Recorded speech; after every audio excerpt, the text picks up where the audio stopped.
Should you use RPE? I don't know. Maybe. Maybe not. Let's have a little discussion of whether or not you should use RPE. And maybe you should. Some people it works very well, and some people it doesn't. Now, this is kind of like my thing of like, should you X, Y, Z? It doesn't really matter what you can fill in the blank with. Different things work for different people. And because we're all, well, we're not unique and individual snowflakes.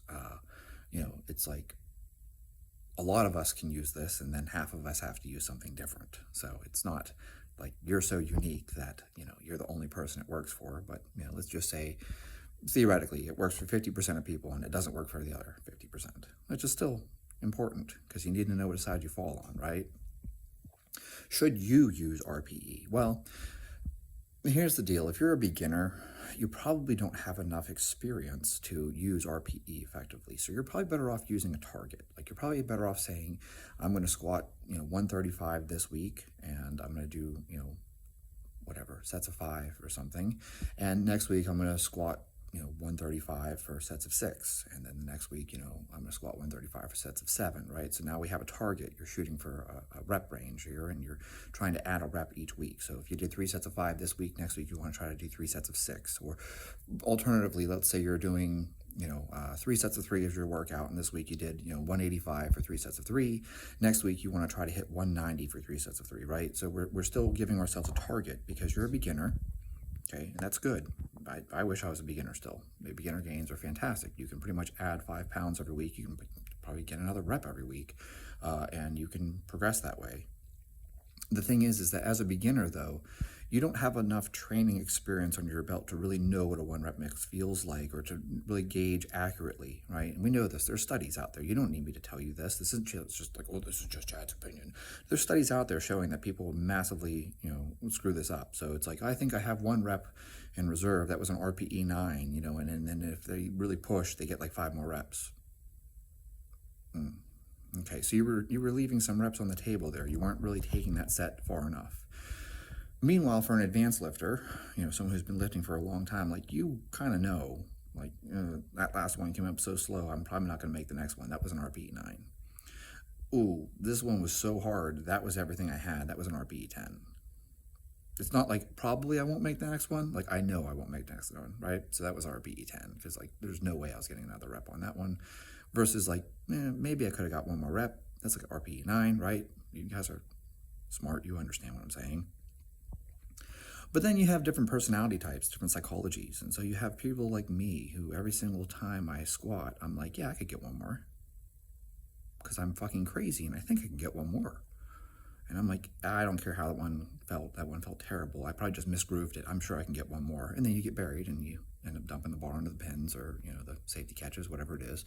Because there's something wrong with your brain and you think I can get 1 more. It's like, I thought I was going to do 295 for a set of 20. I got to the 17th rep, which was unbelievably slow, and I was like, wow, that one felt terrible. I feel like I'm going to die. I'll go for 18, and then at the 18th rep, I got pinned. Shit. I really thought I could have got 20. I'm being serious. At 17, which felt horrible, I was like, I got 3 more on me. I didn't even have 1. So I do better whenever I give myself a set goal and say, hey, I'm going to do X, Y, Z, and I need it in the opposite direction where it's not that I leave reps on the table. No, I'm pushing too far. So that was not supposed to be a set to failure, and it ends up being a set to failure because I have screws loose in my head, and I'm like, yeah, I got 1 more. This is why RPE doesn't work for everyone. And I'm someone who's been lifting for a very long time, and yet it's just my personality type. I will try to push for 1 more. I will always try to push for 1 more, even when I shouldn't. And that's why I have to actually stick to my program when I wrote my program. Because why? Because I am someone who does too much. I err on the side of always doing too much. So if I don't have a program that says do 3 sets of 3, I'll come in and I'm like, nah, I'll do sets of 3 today. And next thing I know, I'm on like my 15th set of 3. And I'm like, yeah, I got 1 more. I got another set in me.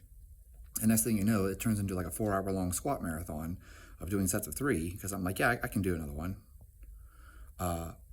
that's a bad way to train. That'll end up with definitely overtraining and overreaching to a degree that you shouldn't, and you'll fry yourself. So it's better for certain people with certain personalities to have a plan coming in and say, I'm doing 3 sets, and then I'm done. I'm not doing a 4th set. I don't care how easy the 3rd set feels, because I know myself that I'll overdo it and then I'll fuck myself for a week. So same thing with RPE. It's like, yeah, I can go harder. Put another 10 pounds on, put another 20 pounds on, and you take it too far. And the opposite direction is the people who don't take it far enough. So if you fall into either of those categories where you know you don't take things far enough or you take things too far, RPE probably isn't a good choice for you. But if you're someone who does a very good job of auto-regulation, and some people do, and if you do, congratulations, RPE may be a great option for you. You're very in tune with your body, and you're like, yeah, this feels slow today, so I'm going to stop here. This will be my set of 3. This will be my heavy 3. And if that's you, then RPE is great. And so this is neither bad nor good. Like, I hope someone didn't just oh, fuck this shit. Like, this guy's gonna shit on RPE and just assume I was gonna say don't use it. Just because I can't use it because I don't auto-regulate well doesn't mean you can't use it. If you auto-regulate very efficiently and you have a good idea of your perception and you don't overdo things or underdo things, RPE is probably fantastic for you.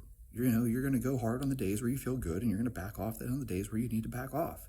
And it's going to be a very effective program for you, because you're going to be able to gauge yourself so that you're taking advantage of those days where you feel good.